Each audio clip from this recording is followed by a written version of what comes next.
Are we good to go?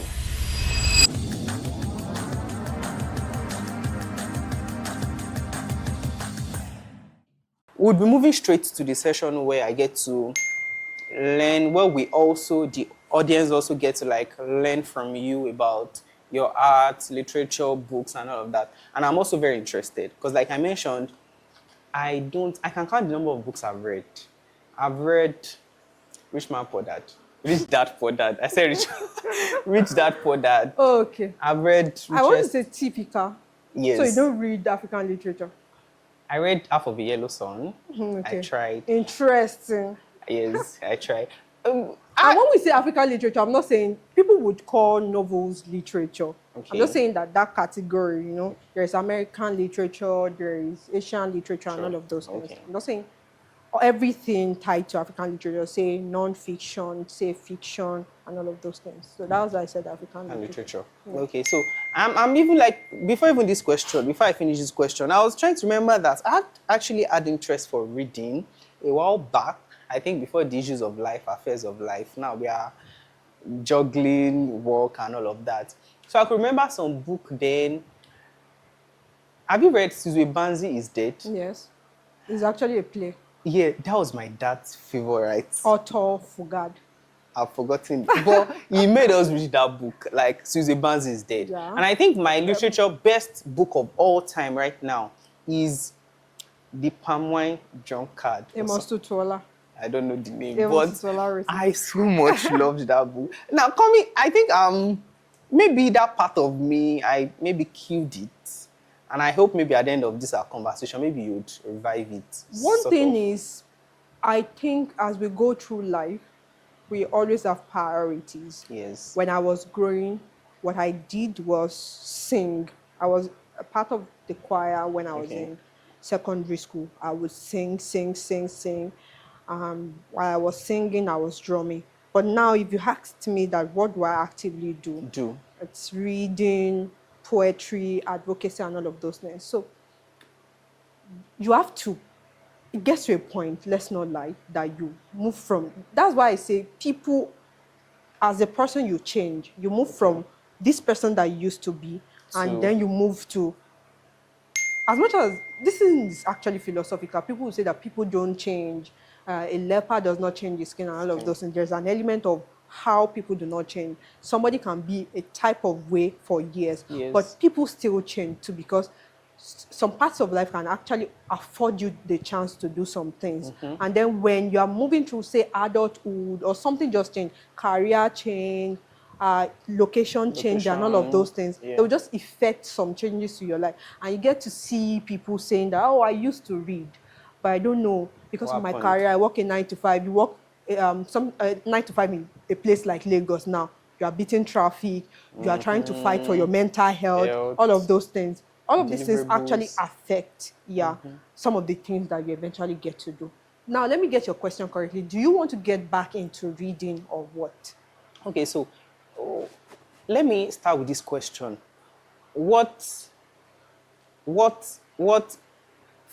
If you have to tell an average person that, okay, I would like you to read, I'd like you to adopt the reading culture, what do they stand to gain? What do they stand to gain? You gain a lot of things. Okay, a lot. A lot of things, like you are able to talk about things. Now, there are actually, this question is very wild. When you read books, you're able to know something about almost everything. A book will tell you about, I am not in, all my life I have been art. When I was secondary school, I went to the art department. But I'm able to say some things about, say, the medical field and all of those things because I read.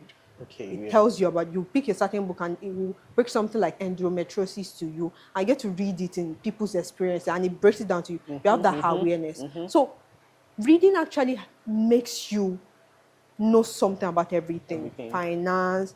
In fact, you have a lot in your register. And when we talk about register, we talk about things like manufacturing, words that you use in certain fields. Niche. We say something like jargon, like all of those things that you use in a specific field.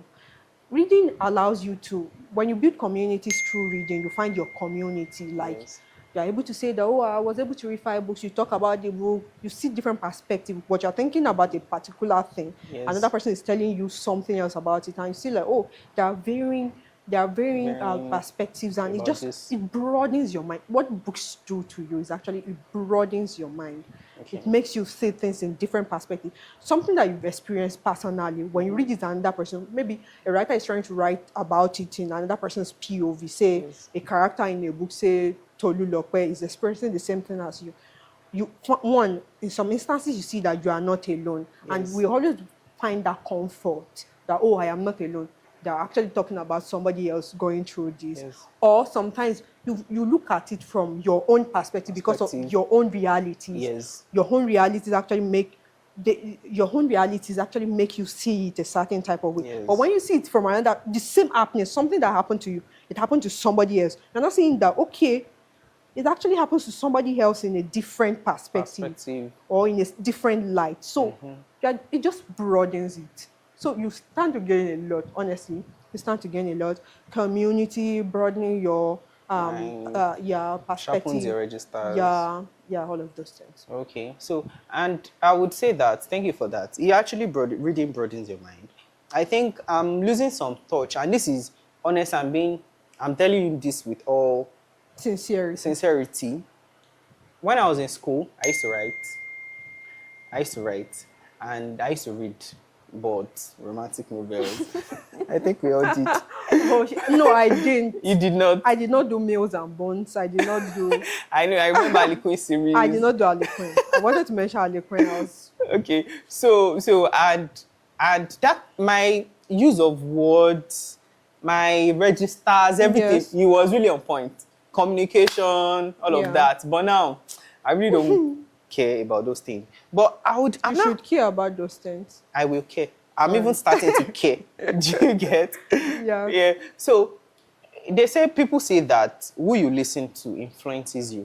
It means if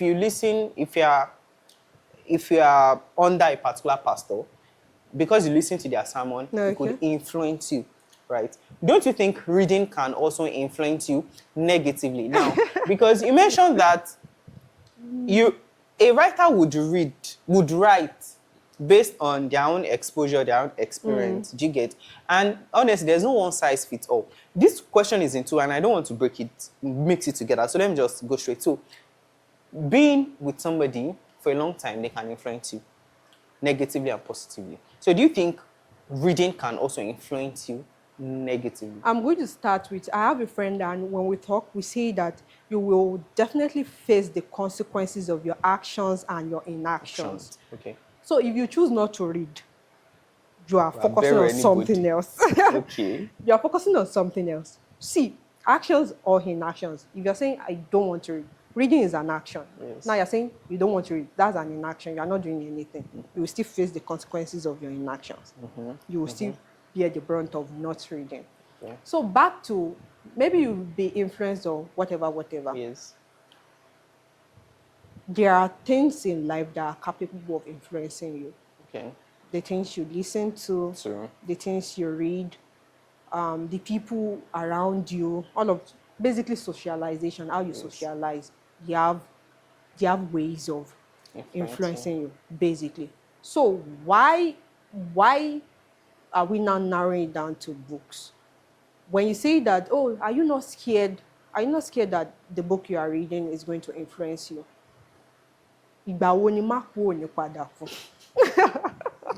Actually. So if it's not books, if you do not know how to regulate, if you don't know how to create a balance around your life, I always tell people that know when to stop. Know that it's not everything that you hear that you work on. It's not everything that you read that you work on. So know when to stop. Know when to know that this is actually affecting my life badly. This is actually affecting my life in a way that I do not want. So it all boils back to being disciplined. There was a time I was reading some books. So I was talking about astrology. Yeah. It was talking about how you can use maybe mathematics to predict nature. Yeah. It was some science. Science, but it was deep. I wouldn't use the word demonic, but it was deep. like on a monk level, you have to meditate, you have to do all of those things. And I would recall that fateful day I was in my hostel and I was looking up. And because of everything I had read in that book, it felt, the book talks about meditation, focus. So I was focusing on a particular star. It was like around 10 o'clock. It felt so real, and the star was coming down. As if the star was coming to my face. Now, imagine I just jumped off. Imagine a star falling, and it was coming to and I could feel it. Oh. Even talking about it now, it feels real. Do you get? And it was because of what I read. So, is your question... So, where is the balance? Is your question that, do these things exist or are they real? Yes. My question is that what's the balance? How do you know? How do you filter what to read? Because you've agreed with me that there are books that can actually do the opposite. Yeah. Do you agree with that? Yeah. Yes. So where is the balance? That was why I mentioned something like review. Yes, okay. If you are curious, you really want to know about things like that, of course, read those books. Yes. But if you feel like, I don't want to do this, that's why we have reviews online. You go on, what is this book? If you go to there, I don't think there is any book whatsoever except maybe a book that is not standard. Somebody just quickly wrote something like that. In fact, somebody that quickly wrote something like that would see to how there is a review online. That's why even personally as writers and all of those things, you have blog, you have things like this is what is about the book. You buy a book today and you see something like about the book. So it gives you what you are getting into. So you can create a balance by, let me read about this book before I get into it. Okay. Yes. Yeah. So you can create a balance that way. Yeah. Okay. I think that works. Creating a balance, right? And that would also this question is also a shade of that question. I believe that if you pick a book on maybe divorce, right? So and you are reading that book, it's maybe somebody's just trying to say how to get sane, maybe after a divorce or something. The person would tell you their experience, and their experience might not exactly work for you. Do you get? A book on how to manage your wealth, and then the person would tell you about, most book I read, the person would tell you about how they were able to manage their wealth, which sometimes it could be a foreign person. Do you get? So how do you take things hook, line, and sinker? Does reading actually rid you of your own initiative? Do you get my question? No. Okay. So how do you filter? How do you know what to take? Why do you firstly think that that's what books do to you? Takes away your own thinking and fills it with somebody else's thinking. Okay. So I do not believe that's the purpose of books. Okay. So illuminate. You are your own person. You want to read a book. It's just like being a container. Okay. You're a container, there's water in you, but the water is not filled up. Now you are reading a book so that the water will be filled up. Yes. That's what books does to you. You already have water in you, but you feel like, I need more water. It's just like having a bottle, and it's half. Yes.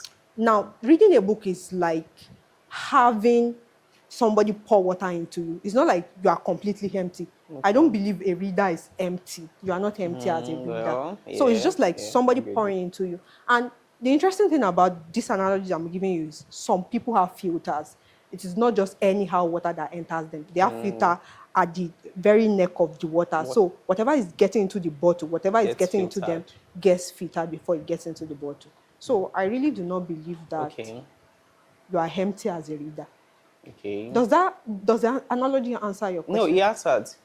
But I'll pick the filtering mechanism. That you must have something, honestly. And then whatever is entering, you get to filter, right? You get to filter. So for somebody that wants to start reading, somebody that has no reading culture, that's not me. That's zero reading culture. How do you think they can start? I think it starts with interest. Are you interested in reading? Should you be interested in reading? You should be interested in reading. Okay. And reading is not just I'm picking a novel. Of course, that's reading. But you can read. A lot of persons say, I really don't have time to finish 425 pages. You can read short stories online. you can read essays, you can read autobiographies. There are short ones that actually document a particular aspect of your life. Life. There are some autobiography that documents the very beginning of some person's life to the very end. Yes. One, a memo. It actually documents a specific aspect of your life. That's what it does. So you can just pick some of these things. So you have to actually have that interest. There is nobody can teach you interest. Nobody can sell that to you. You have to be firstly interested in it. Now, because I have a lot of persons coming into my DM to say, Anike, we see that you've read a lot of books, because I'm mostly posting on my status, going to Twitter, say, I've finished this book and all of those things. And do you have a count on the number of books you've read? This year, I actually gave myself, you don't have to count. But I used to, like, I would count. I've read so book this year. So but can this we year have some numbers? Oh, God. I think last year I read around, it was close to 70 books. 72, yeah, books last year. Yeah. Was that the all-time high?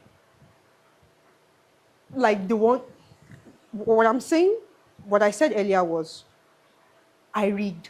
Okay. There are some times that I do not remember to document and update and say that, I have read, yeah. But I think last year I was really specific. I want to be able to count. And I read a lot last year. I really read a lot last year. So it was around 70-ish. Yeah. Okay. Yeah. Okay. Yeah. So back to what I was saying. Like a lot of people will say, Anike, how are you able to read a lot of books and all of those things? So interest, I established interest. I would say don't lie to yourself. The fact that you see somebody online, you went online, I see somebody said, I've read 150 book, like Ezioma documented reading, I think 150 books in what year? She documented that. So maybe you see somebody like Ezioma saying, I read 150 books. And then you want to go on to say, because Ezioma read 150 books, I must read 150 books. So I think you should not lie to yourself. I think what you should do is check something that works for you. For you. Okay, I think I'll be able to read for 2 hours per day. Or I think I'll be able to read for 2 hours twice per week. See if it works for you, and then build on that. Consistency over intensity. Okay. Be consistent. If you are consistent, then it builds. And before you know it, you are able to build a habit. And habits are difficult to break. So I think what you should build first is consistency. Your consistency becomes a habit. Okay. And you go All from right. there. So I have a next question, and it is not a question per se, right? And I just want to, it is for you, just for us to like better understand you.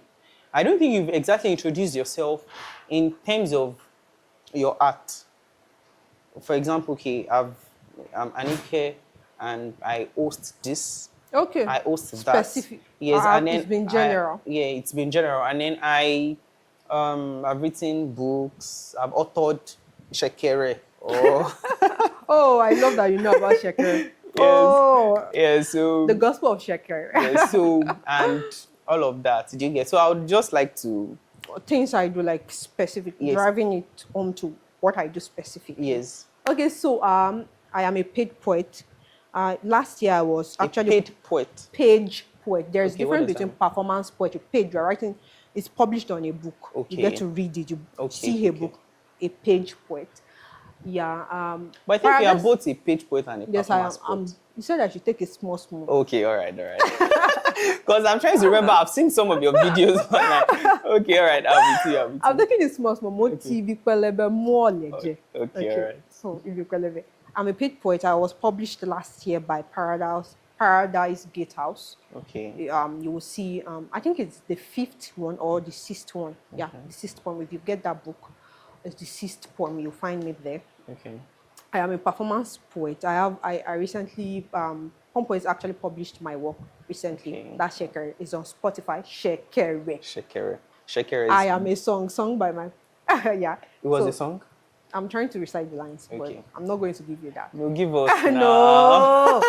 You can listen to it on Spotify. Okay. Shekere. Yeah, Shekere. By Anike. Yeah, Anike Beloved. Okay. Yeah. Like I said earlier, if you for my paid poetry, I use my my government name. That's Balumi A. Jegede. Okay. For spoken word poetry, I Is use my Anike. artist name. That's Anike Beloved. Okay. So yeah, we say Anike Beloved Shekere. I am the lead host for Friday Flow Okay. and Pump Poets. And the main goal of Friday Flow is so that people get better at their craft. You get to Okay. perform your piece, read your paid poetry. There was a time that I was just, because I'm the community manager of Pump Poets, I was just speaking with Beth. Beth is the founder of Pump Poets, and I was like, people really need to get better at their craft. People will I think send, rough draft or something. yeah, just rough draft. And people drop their pieces in the group. We created a community for it. That's Okay. Pump Poets Tribe. People drop their pieces in the group and they want you to say, ah, give comments. And I really don't want those fire emoji and all of those Emoji. things. So why not Okay. let's create something like Friday Flow? At first it was read your poem, then we changed it to Friday Flow. And it's just bring your poetry, paid poetry, performance poetry. You perform, we listen to you. Some persons listen to you as listeners, and want to give you that experience that, okay, I have listened to you, this is what I think about this piece, this is how you should get better. And then we have critics too. They will give you comprehensive what's it called, notes, comments on how to get better at your craft. So I am the lead host at Friday Flow. I am a co-host for Literary Denizens. We have short, I'm going to do that today. Short stories. Today. I'm still going to do that today. Okay. Short Stories Saturday. I'm the co-host with Lavender. Okay. We get to talk about short stories. We feature writers. They get to talk about their works. We have asked them questions and we talk about craft, all of those things. I am a co-host at Rough Draft Poetry too. And Rough Draft Poetry is basically about like rough draft from the name. Come with your rough draft and we get to talk about it. Yeah. You come with your vulnerability, come with all of those things. And yeah, beautiful, beautiful things. I am an editor too. I edit for Voalit. Voalit is Voices of African Literature. I edit and all of those things. And in fact, I feel like I've been talking. The number of books. Like, okay, I've written these books. Oh, I get published online. I'm not written my own personal book. And why is that? I feel like what actually inspired that at the very beginning is the fact there are a lot of things that goes into publishing books. Okay. Yeah, like there are a lot of things that goes into it. Let's just leave it at that. A lot of things. So as much as there are things to say, I feel like I want to say them appropriately, like say them really well. So yeah, that's why I have not published my book. But there was a time that I co-authored a book with Elomiro. We named it Shads. We're just experimenting. There's something called experimental poetry. We're experimenting with Shads. So I co-authored that with him. That was in 2020. Yeah. Okay. Yeah, but I do not have a personal book. Okay. But of course, we get there. Okay, so you are called breeder of books. Breeder of seas. So Breeder of seas. Of seas. Yeah. Okay, so if there's somebody out there that maybe just wants to read Curious. People Curious. ask me a lot. Okay. How did a friend actually gave me that? I have a friend. He gave me Breeder of Seas, and it was born out of how I love traveling. I'm always daydreaming about traveling. Why? I really want to explore the world. I want to be given the chance to explore the world. How many states have you been to? How many states in Nigeria? Sadly, I've not been to a lot of states in Nigeria. I've been to maybe not Southwest, maybe outside Southwest. Yes, yeah. I've been outside Southwest. Okay. Yes. How many languages do you speak? Yoruba and English. And English. Why? I was learning French at a point on Duolingo, and I think I can recognize some words in French. I think I want to learn French. Yeah, but I can basically speak English and Yoruba. Okay. Yeah. That's interesting. Yeah, so I was saying that if you had to recommend books on. I was still talking about Breeder of Seas. Okay, you are explaining. I've not talked about it. Okay. Yeah, so I was saying that it was actually out of how I love traveling. I'm always talking about traveling. I want to have opportunities to travel. And do things while traveling, not just travel. Okay, it's beautiful to sightsee, but I want to travel and maybe get to talk about climate changes, climate actions. I want to really talk about things that matter when I travel. Okay. So two things when you think about Britain of Seas. It talks about my love for traveling, because when you want to travel, you have to cross seas and all of those things to travel through plane, all of those things. And it talks about depth. Different things are really deep. Okay. So that was, seas are really deep. So that was why he gave me the name, according to him. But I think I relate with it. Okay. How do you consider, beyond passion, how lucrative is this niche? How beyond passion are you? My question is that I don't want to be exactly. I know the question, right? But I don't want to be exactly. Are you also? Is money also fueling the passion? There are some things we do to survive, and there are some things we do to thrive, right? Yeah. Now, I love media. Media is my passion, but there's money in media. Yeah.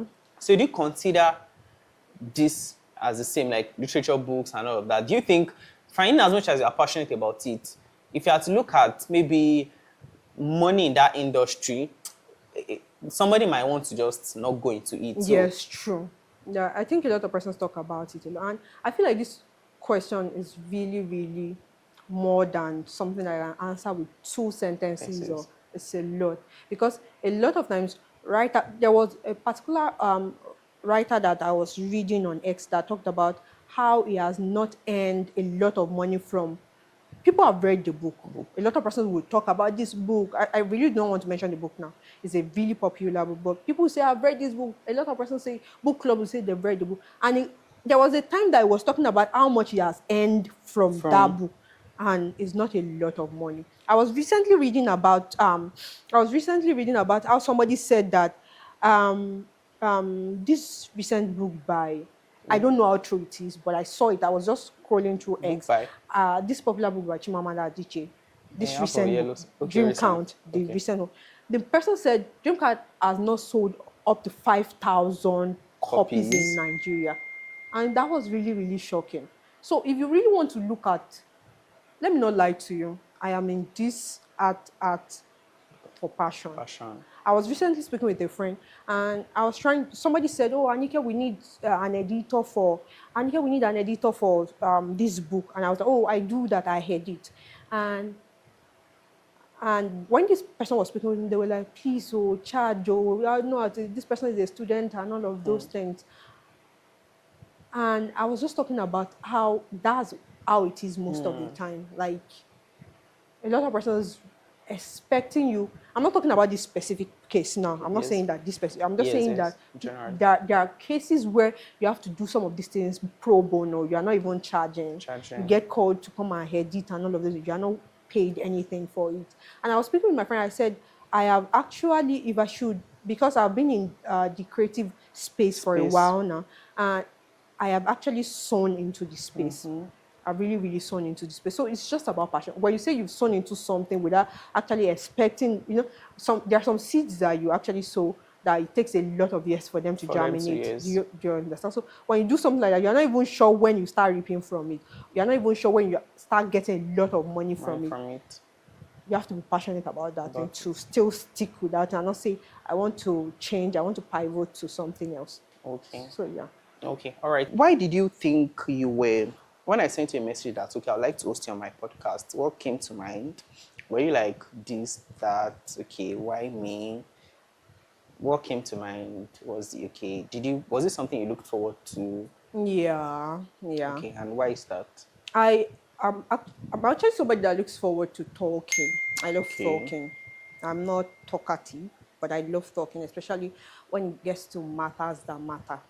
Like talking about stuff. So when you said podcast, and I know podcast is basically about talking, and I want to believe. Okay. You said something about you went to my page and you did all of those things. So I felt like whatever I will be talking about has to be connected to my page. And I'm, as somebody that is always talking, as a spoken word artist, as an event host, as all of those things, it just felt like an extension of what I would do normally. Okay. Yeah. Okay. All right. That's cool. No? That's cool. This is the first time we are meeting. Yes. So, and I'm sure you probably, I think we connected a while back. Yeah, we did. Right. So, meeting me now in person, in flesh, blood and flesh, was it what you saw coming? Or I don't know how to put the question. Like, What I ordered versus what I got. Was it something of that set? I do not think there is any because difference. this is the first time. Yeah, I'm meeting I actually do not think there's a difference between how we talk online and how we're currently talking.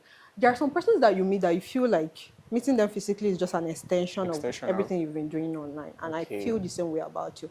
This is an extension of everything we've been doing online. But do we really talk a lot? We really do not talk a lot. And what we are doing right now doesn't feel like talking a lot. It feels like talking about what we enjoy. And I think we do that. Like, we just randomly breeze into my DM, I randomly breeze into your DM, and we talk about things that really matter. Okay, so that's cool. That's good. Let's take it back to your childhood. Okay. Right. Is this something on your page where you said I don't know, you were into singing in your childhood or something?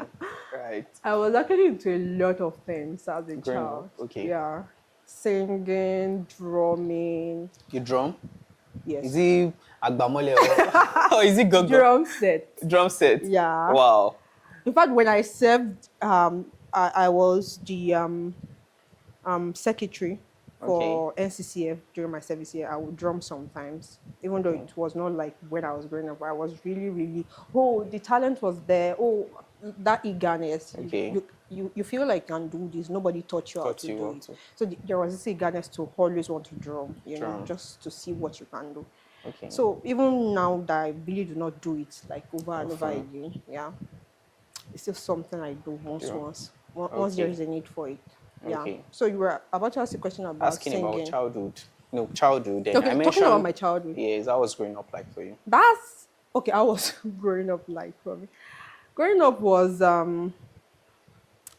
okay. If you ask my siblings about growing up, when I was a child, I really did not see the need for schooling. I hated school when I was a child, like a lot. There was this. My dad would listen to the radio every morning, and they're ìròyìn ní kùtù àìrè. No radio or show. I hated that. I'm like, oh my God, you are going to school again. It was a marker, like it would tell me that you are going to school again, and I hated that a lot. I really did not understand what they were doing in school. It just felt like they are taking me away from home. Like I said earlier, I love home. I love family. Yeah. So it just felt like they are just taking me away from home. I did not understand school. So it got to, and if you ask my siblings, they will say that there's certain way when they ask me to spell something, as a young child growing, there's something like phonogram, ho-ho, or spelling, 5-letter words. And when they ask me to spell, I would just spell it and I did not care. I really did not bother. And just leave me. Were your parents the liberal type? Because they would have seen some of this, liking school. I don't know. Like a typical African mom will beat you to like school. I don't know. I cannot completely say my parents are traditional in the sense of traditional.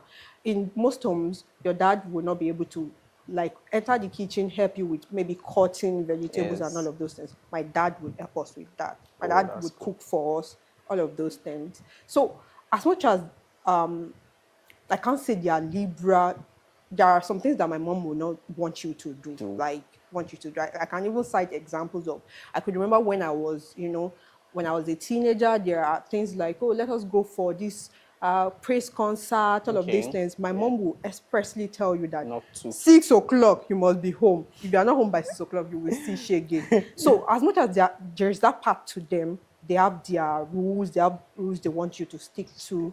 There are still some things that in the traditional sense, no. They will not allow. Like when people say they're traditional, they will not allow things like that. My parents will allow things like that because saying you don't want to, Dad, can you help me with these? All of those things. Some children may not be able to tell their parents that. But I'm able to tell my dad that please, can you help me with this? Yes. And so I cannot expressly say they are traditional and I cannot say they are liberal. Okay. So back to what I was saying about spellings and all of those things. My siblings, I'm so sure when they watch this, they're going to laugh a lot about it. But then something changed when I was in primary 3. Yeah. You schooled in Ocean, right? Yes, I schooled in Ocean State. When I was in primary, there was a time my mom, I have an immediate elder sister that has been quite interested in academics and all of those things from when we were young. So there was this day that my mom just said, enter, there is a room we call telephone room. That's where, That's where they will place telephone. You know all those round telephones. So there's a room called telephone room. Telephone room in my house. Okay. So that place we have library. It's also doubles as the library. So there are newspapers, books, and all of those things there, but we call it telephone room. So my sister was reading there. My immediate elder sister was reading there. So my mom just said, enter the telephone room too and read your book. So I was just grumbling, oh, I don't want to read. So I read because, of course, there was nothing to do in that room besides reading. And from the positions I was having in class, then I was third in class that year. So I just spoke to myself that if I can be third in class with that small reading, I challenged myself to feel like, what if I read? So that actually changed the trajectory of schooling and all of those things. So I think that's like the highlight of my primary school, like changing from that person that would not care. I still have that element of me that does not care about most things. I don't care. But it just changed from somebody that did not care about school to becoming somebody that then cared and started acing exams and all of those things. Okay. Yeah. Okay, that's cool. That's cool. For me, I grew up in a very liberal home. Very, very liberal. They allowed us to do a lot of things. So you said something about you sometimes have this, I still don't care about some things. Yeah. So, and then that will draw me to my next question, right? So what's that one thing about love and relationship that you think people carry on their head? Oh my God. You don't want to ask me about my love life. I feel like my love life is non-existent. So maybe I don't have things to tell you about my love life. Now, it might not be possible, right? So things that you think people carry on their head about love and relationship that you think, I don't care about. Are there things like that? What if I've not thought about it because my love life is non-existent? Oh man, why is that? Why is my love life non-existent? Oh my God. I think I don't want to talk about my love life. Okay, I'm with you. You are. I'm listening okay, to I'm trying to say, it means are you deep buried in your books that you don't have time, or it's a personal decision to just stay, live love, live affections, live all of those things just by one side, and then you focus on your priorities? I think love can be a priority. Yes. And for people who take love as priority, I don't think it's a bad thing. Okay. I think the society has this way of making love feel like if you prioritize love, you are not serious. Because what you've been saying is you just want to focus on other things, you want to focus on reading and all of those things. I feel like you can focus on reading and focus on love too. I don't think there will be, if you understand balance, you'll be able to balance everything well. But love for me is, I really do not know. I was expecting something deep. The way you did your eyes, like love for me is like a deep well. Oh my God. So what do people do? I really do not know. Okay, because I'm surprised. You care about family. Yes, I do. You care about your loved ones. Yes, my friends. I love my friends. Yes. So there's a thin line, not so thin, but there's a thin line between. You know something called disillusionment. Okay. When you're so disillusioned about something, you really do not give thoughts to it a lot. This might be strange, but I think there's an aspect of me that is actually disillusioned towards the idea of romantic love. And yeah, that's what I think. Okay, so does it come with a time frame? Of course, I feel like when I find my own person, I'll be deeply in love. My brother says something that I am a person of love. Okay. Like, I am somebody, I don't love half-heartedly. Even with my siblings, my friends, I carry my friends on my head. Like, do you carry me on your head? There's actually a hierarchy to friends. They are friends, all of those. And I don't think we are on that really deep friendship level. Okay. There are some persons that I can, like, friends in caps. Okay. Like, I can boldly say, this person is my friend. Okay. You know.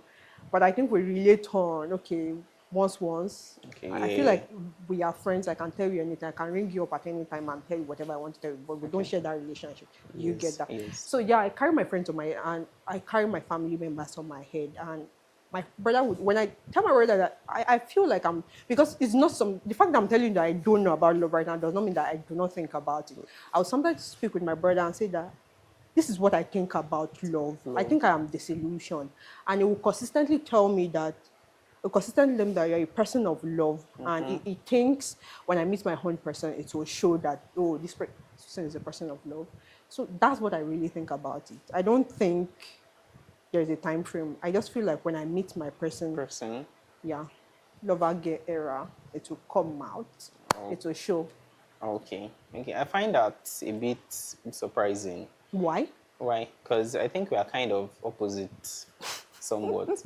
Because for me, I don't know. I just like having people around. Yeah. So, and when I say I like having people around, both romantic relationship and then the other part too. Yeah. So I find it, So I find it very surprised when people tell me that I don't think I can go 2 years without having a partner. Oh my God. Yes, now. Okay. Yes, now. So because I believe that my strength will complement your weakness, your strength will also complement my weakness. Do you get? So I find it I need to learn how to stay 5 years without being in a relationship.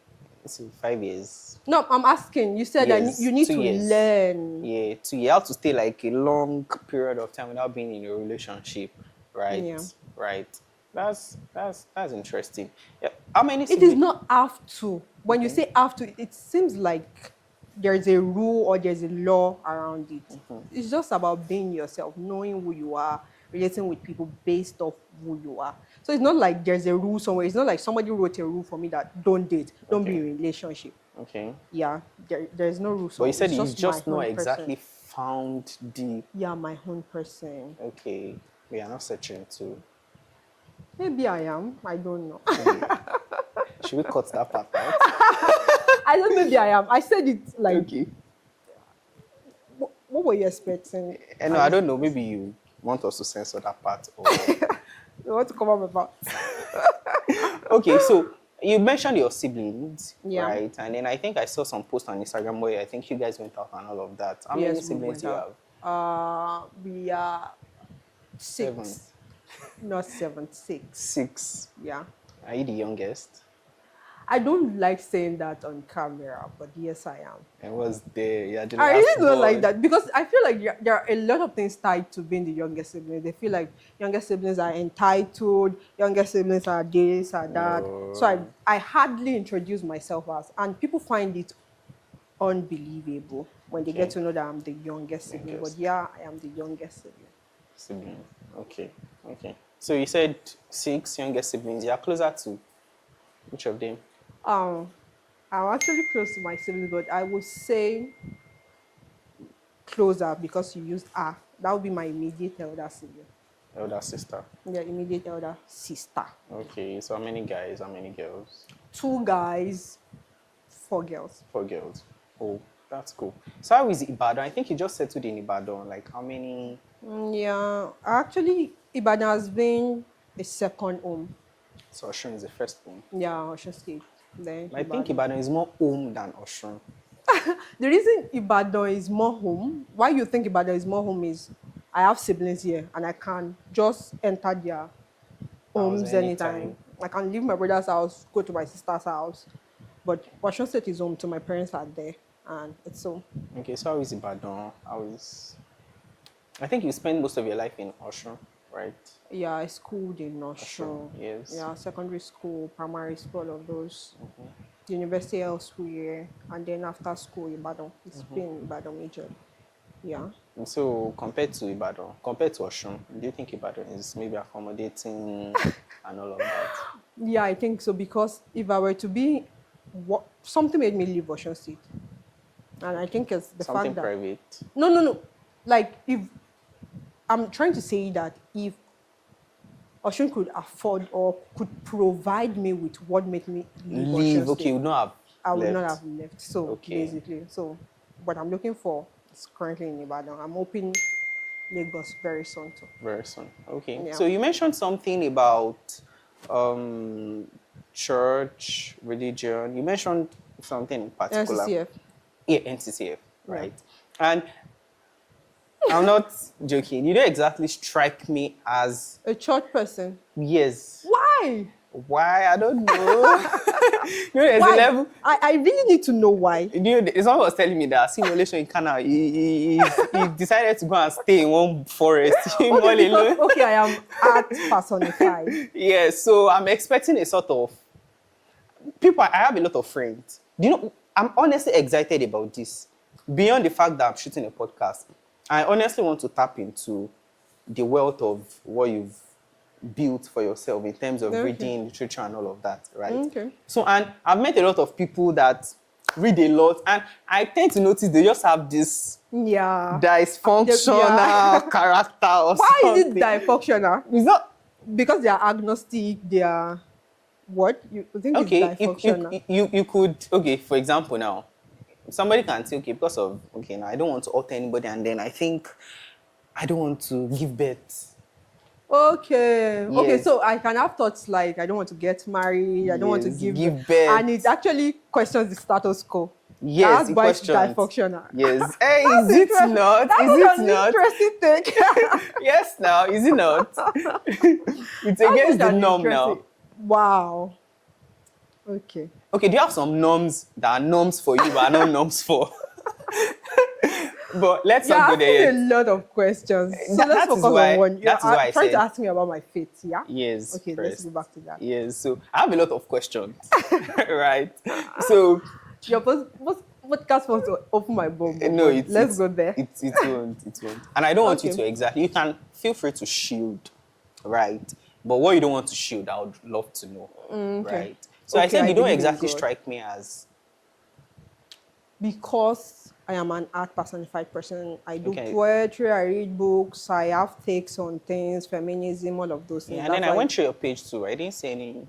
I don't know, anything. Because that page, my Instagram page is for poetry, art, all of those stuff. Okay. That's what they call personal branding. Okay. Yeah, so you get to know the art side of Anike Beloved.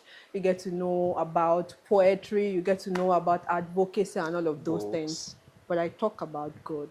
I pray with my friends. I believe Jesus died, came to earth, died, rose again. Resurrected. Yeah. Okay. Yeah, I really believe. In fact, God is a major factor.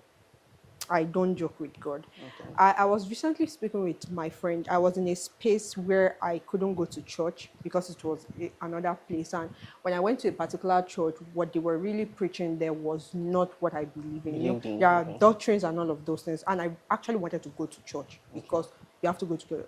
Do not forsake the gathering of the brethren. So I actually wanted to go to church, but the doctrine was somehow. I couldn't go to church, but I made sure that I was streaming service online, praying with my friends and all of those things. I really do not joke with God. Okay. I do not joke with the place of God. So I really do not get... I actually get that. People tell you. I get that a lot. Okay. People see that part of me. And my siblings will say that Anike is a really private person. Mm-hmm. I am a private person. So I get to talk about my heart side because art requires talking. It requires being out there. It requires meeting people, engaging with people. What I'm doing right now, art brought me here. That's why you get to see that part of me. And of course, it's important to see that part of me. But my private, what's it called? I keep it private. There are some things about me I keep private. But of course, I preach the gospel of Christ. I say, let us pray. I'm Jesus, babe. Yeah. Okay, so if I'm to maybe dare you that, okay, can you add maybe Jesus something to your bio, maybe on Instagram? Would you do it? I don't mind. Okay. But my Instagram, see, I really don't know how to say this to you, but there's okay, I'm not judging. Branding. Honest, I'm not judging. I don't feel judged. Yes. I'm just saying that, like, I want you to see it from my perspective. Branding.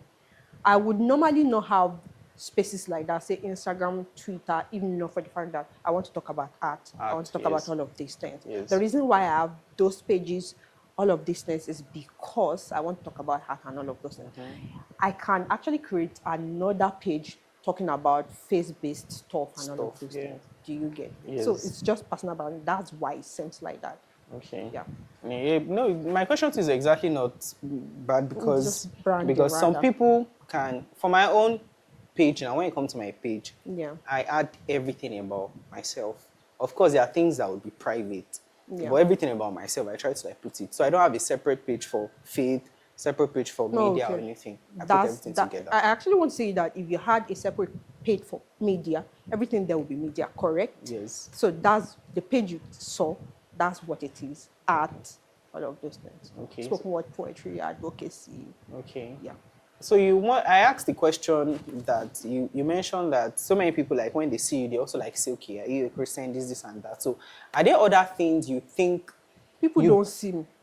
Not in the sense of when they see you. Okay. They just say something like, Anike doesn't post things like maybe posting, what's it called, online, and they want to ask that, what's the name of your church? What church do you go to? Do you attend services and all of those things? But the interesting part is I go to places like the Reboot Camp. Okay, that's CCI. I pray with my friends and all of those things. So it really boils down to, what do you think about being a Jesus babe? Is he putting a camera to your face, recording it, and saying, oh, join me today as I read through the book of Romans? Or is it just praying to God, having a relationship with God and all of those things? Okay. It begs that question. Okay.